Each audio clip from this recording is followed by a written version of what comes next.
Bonsoir.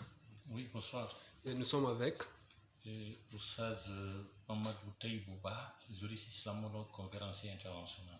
Monsieur Ba, il y a une affaire qui vous oppose avec à Monsieur Abdoulaye Diallo. Revenez la jeunesse de cette affaire.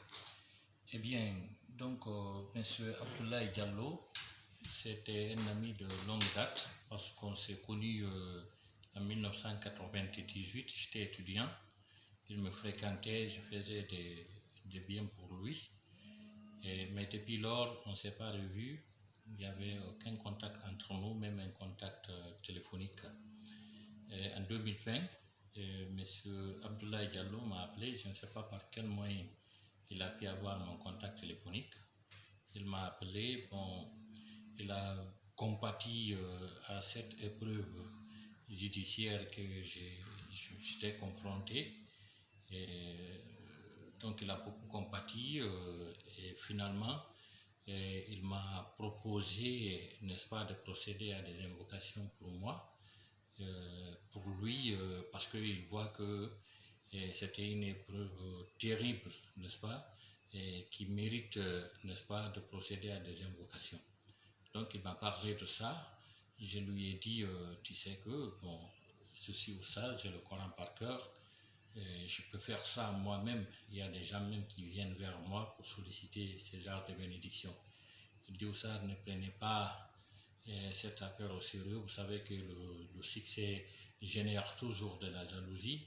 Moi, je pense qu'il est primordial pour vous qu'on fasse des bénédictions, des invocations pour vous.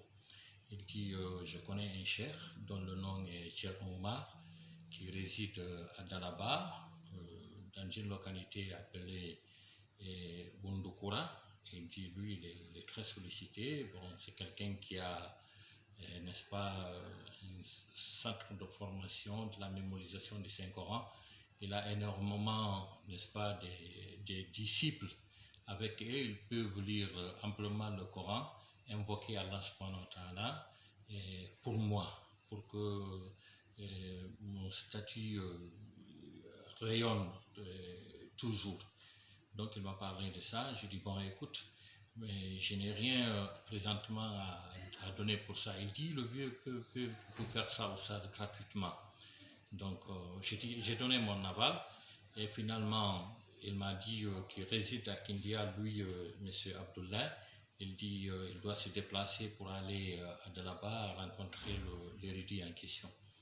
Donc selon ce qu'il m'a dit, il est parti à Dalaba, il s'est vu avec le vieux. Et le vieux a dit oui, je connais Oussaz Taïb, c'est un grand monsieur. Donc il est très important pour nous de faire ce genre d'invocation pour lui, parce c'est une personnalité pertinente pour la patrie, surtout en matière de la religion. Et finalement, ils ont commencé les invocations. Et Ablaye a commencé à me demander de l'argent. Bon, le vieux demande de l'argent, les gens sont nombreux. Il faut préparer le manger pour eux, il faut procéder à des sacrifices, tout ça. Donc à chaque fois, il me demande un petit montant qui ne me dérangeait pas. Qui s'élevait à combien? 2 fois 5 millions, 2 fois 2, 3, 10 millions comme ça. Je ne me rendais même pas compte. Jusqu'à ce que le montant s'élève à 70 millions. Et finalement, ce qui a créé, n'est-ce pas, le doute en moi, c'est lorsque M. Abdoulaye m'a dit carrément que ça, pour vous dire la vérité, parce que vous aviez donné une condition, qu'il faut que cela soit une simple lecture du Coran, une simple invocation. Donc, ça ne doit pas être une affaire de charlatans, vous aviez dit ça. Et pour vous dire la vérité, le vieux travaille avec les diables. Il m'a dit ça. Il dit les diables ont exigé. Si je comprends bien, le vieux qui doit faire le travail. Le vieux qui doit faire le travail. Pour vous? Pour moi. Oui. C'est-à-dire pour procéder à des invocations pour moi. Il a dit que le vieux, lui, il travaille avec les diables. Oui. Mais à partir du moment. Un vieux résident d'où? À Dalaba. C'est ce qu'il m'a dit. Depuis il dit maintenant les diables demandent un montant en devise maintenant. J'ai dit à combien? Il dit 15 000 euros. Et j'ai dit bon, ça c'est exorbitant. Il a dit, bon, lui a fait beaucoup d'efforts. Les diables maintenant ont réduit, n'est-ce pas, la somme maintenant à 4500 euros. C'est Abdoulaye Diallo qui m'a dit ça. Vous comprenez? Oui.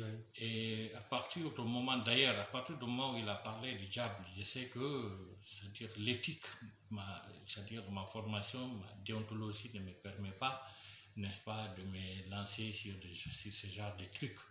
J'ai décidé, n'est-ce pas, d'abandonner. Mais je ne l'ai pas dit parce que j'ai encore, à partir du moment où j'ai eu le doute, j'ai essayé de mettre main sur lui parce que j'ai constaté une escroquerie, je suis en train d'être victime d'une escroquerie.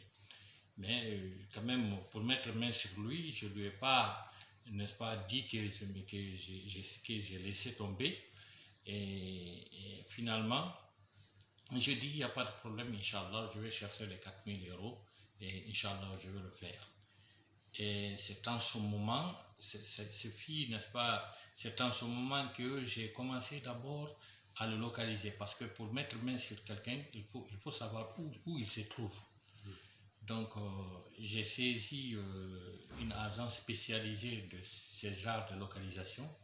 Et je leur ai fourni les deux numéros, c'est-à-dire le numéro d'un autre Ablaye aussi, à travers lequel toutes les transactions, n'est-ce pas, se sont effectuées sur son agence d'Orange Money.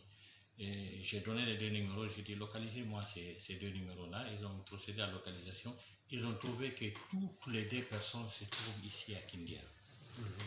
Donc, c'est qu'Abdoulaye est son complice. Abdoulaye est son complice. Comment il s'appelle, le complice? Lui aussi, il s'appelle Abdoulaye aussi. Ah, donc, cela veut dire deux Abdoulaye. Deux Abdoulaye. Ils sont tous Diallo. Ils sont tous Diallo, oui. Ok. Bon, voyez-vous, j'ai décidé maintenant de me déplacer en personne, venir à Kindia procéder aux enquêtes. Et quand je suis venu, vous savez, je connais un peu ici, j'ai fait ma première année de droit à Foulaya. Donc, j'ai des amis ici. J'ai trouvé un ami. Je lui ai dit, aide-moi, n'est-ce pas, de voir, n'est-ce pas, un commissaire qui est équitable, n'est-ce pas, qui est honnête, qui est compétent. Il m'a parlé d'un commissaire Keita. Donc, on l'a appelé, il est venu, il m'a trouvé dans ma voiture. Et je lui ai expliqué les faits. Il dit, bon, ça, comme votre ami m'a parlé de vous, vous êtes une personne, n'est-ce pas, ressource. J'avais une affaire, n'est-ce pas, une enquête à faire, c'est une affaire d'escroquerie également d'un montant de 200 et quelques millions de francs guinéens. Mais comme vous avez dit que vous n'avez pas assez de temps et vous résidez à Conakry, je vais m'atteler, Inch'Allah, sur votre affaire. Et heureusement, le commissaire Keita, avec son équipe, ils ont fait vraiment un travail remarquable sur cette enquête. Et je leur ai aidé, j'ai contribué à l'enquête parce que j'ai trouvé une sœur, n'est-ce pas, pour draguer M. Abdoulaye Diallo. Et finalement, on a pu mettre main sur lui. Et quand on l'a amené, n'est-ce pas, au niveau du commissariat chez M. Keita, on m'a appelé et je suis venu, je l'ai vu et il a avoué, il a reconnu les faits, n'est-ce pas. Il a reconnu les faits. Allez-y. Je disais que Abdoulaye a tout reconnu. Il n'a pas nié. Donc, parce que on lui a demandé d'aller voir ces messieurs, et cet érudit Tcherno Omar Andalaba, il n'a pas accepté parce que pratiquement c'était un érudit fictif imaginaire qui n'existait pas. Il n'existait pas. Et il a reconnu encore le montant qu'il a escroqué. Il a commencé à me supplier. Et j'ai dit, bon, moi je ne veux pas te faire du mal. Tout ce que je demande, c'est de me restituer mon argent. Donc, c'est comme ça, c'est passé. Bon, il a fait un effort, il avait une moto, il a vendu la moto à 12 millions. Il avait 4 millions, bon, en tout, 16 millions, il m'a restitué 16 millions devant monsieur le commissaire, n'est-ce pas? Et finalement, quand on a beaucoup fait pour qu'il restitue le reste de l'argent, il n'a pas voulu et finalement, on a décidé de lui déférer, n'est-ce pas, au niveau de le trimballer en justice. Oui, oui, oui. Alors, depuis quand vous êtes en procès et comment le procès s'évolue? Eh bien, bon, aujourd'hui, c'était la deuxième audience parce que la première audience, j'étais à l'étranger, j'étais à Dakar pour un séminaire. Et finalement, je disais nécessaire de venir suivre le procès. C'est aujourd'hui que la deuxième audience s'est tenue, n'est-ce pas, à la juridiction de Kindia. Alors, l'audience, comment ça s'est passé? Est-ce que le procureur a acquis quelques condamnations? Oui, on a procédé au débat contradictoire à la cour et finalement, le procureur a fait ses réquisitions et il a, comment dirais-je, M. Abdoulaye Rekti, c'est-à-dire le lien de culpabilité d'escroquerie, n'est-ce pas, le procureur a requis 3 ans d'emprisonnement ferme à M. Abdoulaye Diallo et une amende de 15 millions francs guinéens. Et le juge m'a demandé sur les intérêts civils, c'est-à-dire dommages et intérêts.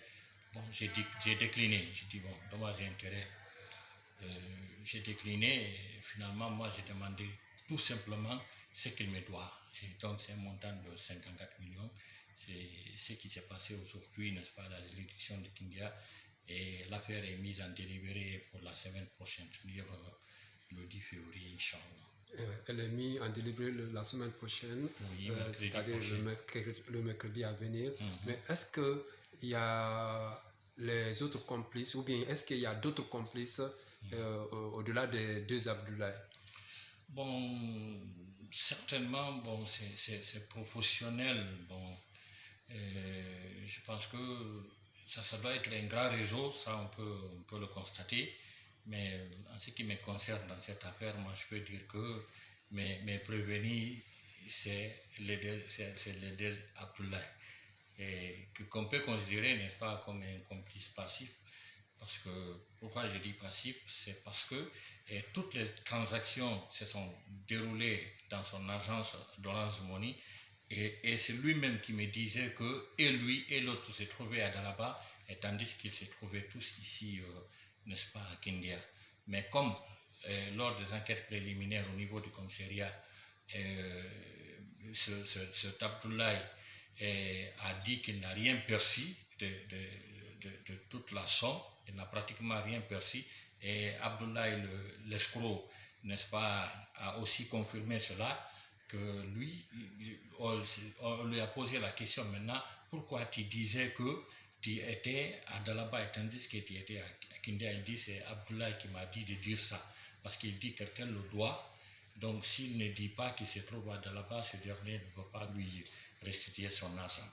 Donc je pense que la Cour a vu cette attitude de M. Abdoulaye le second, c'est-à-dire l'homme d'Orange Money, comme il n'a rien perçu et il a avoué, c'est-à-dire tout ce qui s'est passé, il a la bonne foi. Et lui, le procureur a requis pour lui le relax pur et simple. Alors, cela veut dire que vous n'avez pas un vent d'existence d'un autre complice? Oui, non, pratiquement non. Alors, est-ce que vous êtes satisfait? Bon, franchement, je suis satisfait pour encore, parce que c'est pas ma première fois dans ces batailles judiciaires. Et en rappel, vous savez, j'ai été aussi victime, n'est-ce pas, d'une grande bataille judiciaire, aussi d'un montant aussi faramineux de 8 milliards. Mais heureusement, donc, presque toutes les décisions de la première instance dans toutes ces dispositions et a infligé également un dommage et intérêt de 100 millions aux gens qui ont porté plainte contre moi. Ils ont procédé pour pourvoir, n'est-ce pas, la Cour suprême. J'ai encore gagné jusqu'à la révision, j'ai encore gagné. Je pense que c'est ce que j'avais dit lors de cette procédure judiciaire, parce que quand on a déclenché cette procédure judiciaire, j'étais en tournée européenne, j'avais des conférences à faire dans beaucoup des États européens, Donc, il y a beaucoup de gens qui me disaient de ne pas venir, c'est un complot qui est monté contre moi. Je me suis dit, j'ai confiance, n'est-ce pas, dans la justice guinéenne, la justice de mon pays. Je suis revenu, j'ai affronté, n'est-ce pas, cette bataille judiciaire et j'ai gagné. Et pour encore, et pour cette fois-ci encore, je peux dire que je suis satisfait. Je suis vraiment satisfait parce que les liens de culpabilité ont été attribués, n'est-ce pas, à M. Abdoulaye. Je suis franchement satisfait. Le présumé accusé avait un avocat? Bon, il n'avait pas un conseiller juridique, y compris moi. Merci beaucoup, M. Taïbo. Oui, merci, finalement.